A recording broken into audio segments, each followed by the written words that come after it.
The first line of the autopsy says what no child's story should. Immediate cause, brain death. Antecedent cause, traumatic subdural hemorrhage. Underlying cause, child abuse. She was 4 years old. Born in 2012, she died on October 29, 2016. In the files, adults orbit her name like satellites, adoptive parents who became direct perpetrators, an adoption agency that kept the process moving even as the child lay in a coma, and a hospital professor who waved the police away at the very moment her body was begging to be heard. If you listen closely, you can still hear what her injuries were trying to say. A single mother fought 2 years to keep them both afloat, then, believing her daughter would be safer elsewhere, brought her to the Seonggajong adoption home in 2014. At 22 months, the girl entered a system designed to promise stability. In July 2015, she went to a first adoption conditional foster home in Gyeonggi Province. 4 months later, she was returned. On December 19, 2015, she was placed again, this time in Daegu, into a household the agency itself considered exemplary, a home that had already adopted 4 children. A 2-year-old boy, Eunho, entered with her. On paper, the arrangement looked sound. Outside the paper, something else waited. The tension builds the way neglect does, silently, until it is everywhere.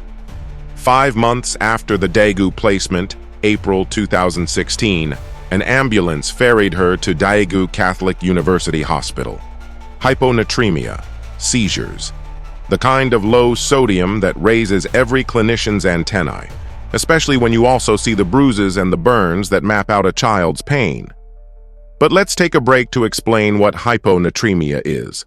It's simply low sodium in the blood, below 135 millimoles per liter. Sodium is the body's traffic cop for water. It keeps fluids where they belong and helps nerves fire and muscles work. When sodium drops, the blood turns too dilute, water rushes into brain cells, and the brain can swell inside a space that can't expand. That's why it's dangerous. At first, it can look like a bad day. Headache, nausea, vomiting, confusion, heavy eyelids. Then it can tip, fast, seizures, coma, even brain herniation. The speed matters. If the fall happens within 48 hours, acute hyponatremia, the brain hasn't had time to adapt, and the risk of swelling and seizures is high. If it drifts down over days, chronic hyponatremia, the body compensates a little. But there's a different danger. Correct it too quickly and you can strip the insulation off nerve fibers, a catastrophe called osmotic demyelination. How does it happen? Most paths lead to the same place, too much water relative to salt. Sometimes it's simple overintake, drinking far more than the body can handle. Sometimes hormones misfire, medications meddle, or illnesses shift the balance. But in child abuse cases, there's a pattern ER teams know too well. Rapid dilutional hyponatremia after large amounts of water are taken, or forced. Pair that lab picture with seizures and unexplained injuries, and the numbers start to sound like an alarm. Why would anyone use water this way? Control? Punishment? It's cheap, always at hand, and brutal in a quiet way. Some abusers make a child chug until the stomach aches, a twisted discipline that humiliates because a small body can't refuse. Others withhold meals and push water to make a child feel full, so hunger can be denied or dismissed. Overhydration can trigger bedwetting, which becomes the next excuse for more punishment. See? You wet the bed. There are the cover stories, too. Claims that the child just loves water, or a misguided belief that water is harmless, a cure-all that flushes fevers or cleanses illness. And then there's plain neglect dressed up as thrift, watering down formula or food to stretch it, nudging sodium lower day after day. In Eunbi's case, the pattern fits. Hyponatremia with seizures, fast, severe, and appearing alongside injuries, wasn't a random medical twist. It was a clinical shout. That's why the ER flagged abuse. On a monitor, the sodium number is just a digit. In a 4-year-old's life, It can be the difference between a body that fights and a brain that falls silent. Back to the story. Staff did what the law and their conscience require. They reported suspected abuse, and then authority stepped between the injuries and the truth. A pediatrics professor, not the attending, arrived and spoke for the caregivers. They wouldn't do this. The child self-harms, and the police, confronted with a white coat and a confident tone, closed the call as a false alarm. A door that should have opened slammed shut.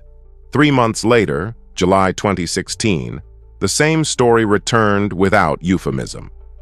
She reached Kyungpook National University Hospital in cardiac arrest. Her hair was matted and unwashed. There were burns and bruises everywhere. Explanations shuffled as if they could cancel out the evidence. She slipped on marble. She burned herself on a toaster. Maybe she spilled ramen. Maybe she injured herself because of a developmental issue. Her attending, Dr. Huang, recorded the inconsistencies and the details that argue back, most of all, bruises on both soles. In a 4-year-old, the soles of the feet do not bruise themselves. Someone has to press hard enough to make the muscle bleed. That detail alone rewrites the entire scene. The team reported again. This time, the girl did not wake up. Brain death was declared. What followed is the kind of procedural momentum that makes people recoil.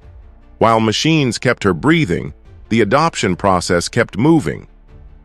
On July 22, 2016, the Seoul Family Court approved her adoption after brain death.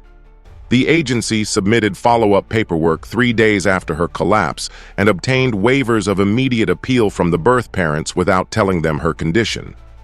The mother's phone number had changed, yes, but the agency also had her address, had emailed with her, and had other ways to reach her. They kept going anyway. Meanwhile, calls came to Dr. Huang asking him to reconsider the line in his report that said an autopsy might be necessary and to prevent the birth mother from visiting her child. The medicine pointed toward answers. The paperwork drifted elsewhere.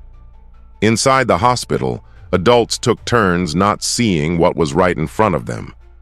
Back in April, when the first ER team sounded the alarm, a professor surnamed Choi, again not the attending, stood in the doorway and blocked the investigation. Later inquiries would note his personal familiarity with the adoptive family, and the hospital would issue him a formal warning. Prosecutors considered charging him with interference, but said intent would be hard to prove.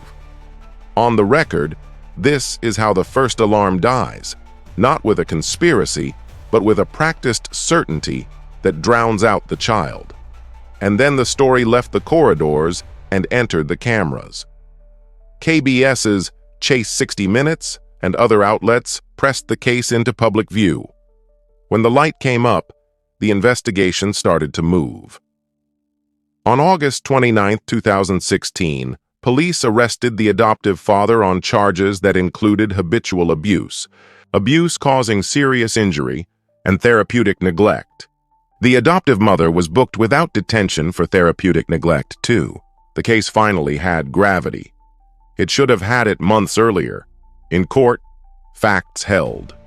On February 8, 2017, a Daegu court sentenced the adoptive father to 10 years and the adoptive mother to 10 months with a 2-year suspension.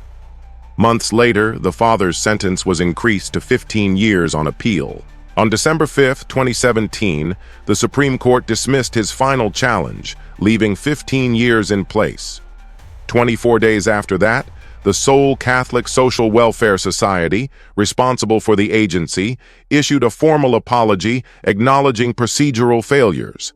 An apology is not a remedy. It is a record of being late. If you want to understand how something like this happens, pay attention to the small pressures and the old habits. The family was labeled model. They had already adopted children through the same Catholic agency, and labels like that narrow people's vision. Authority bias does the rest. A respected professor vouches for the caregivers, so frontline police override the instincts of ER staff.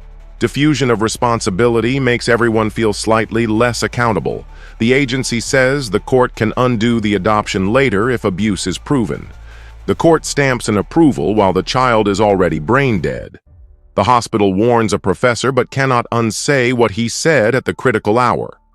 The police offer to seat the reporting physician and the suspected abusers at the same table, despite a law meant to shield whistleblowers. By the time systems correct course, it's because a child has already done the hardest work, leaving a map of her suffering on her skin. The details you don't forget are the ones that make denial impossible. The soles of the feet, the low sodium that shouldn't be there, the shifting stories that change depending on who is asking the question, the calls pressing a doctor to soften a report line about an autopsy, a request to keep a mother away from her own child. Each piece on its own is suspicious. Together they are damning. And there were other footprints. The agency's director visited the home 4 times to help with adjustment and said she saw no signs of abuse, yet hospital staff saw enough to report it twice, and a child protection movement formed outside to demand accountability. The agency's website later filled with public complaints and briefly closed for renovations. By January, a new director had been appointed. The whereabouts of the prior director were unknown. This is how institutions absorb shock. They change a nameplate and keep going.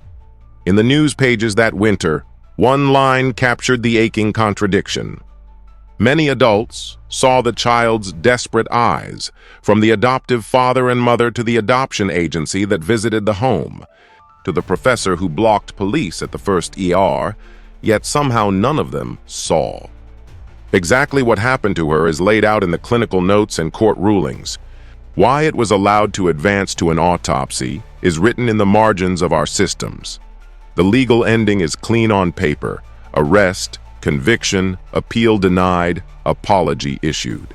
In practice, it leaves a shadow. At the time of the crime, heads of private adoption agencies were not explicitly listed as mandatory reporters under Korean law. That designation was added later, one more sign that policy tends to trail tragedy. It shouldn't require a funeral to get the rules right.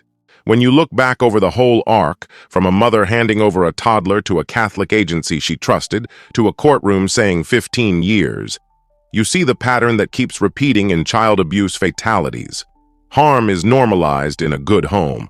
Credentials deflect scrutiny.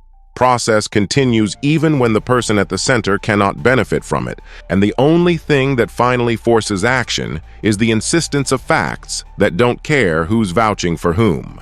The doctors who refused to look away, the reporters who kept asking, the advocates who wouldn't let this be filed and forgotten. This is what finally cut through. But it shouldn't take that much noise to hear a 4-year-old. She left more than scars. She left questions we shouldn't stop asking. How many adults stood close enough to help and chose to trust a reputation instead of the evidence? How many systems congratulated themselves for processes that moved smoothly while a child slipped into silence? The rest of us have to add the final line, and too many hidden accomplices who looked away.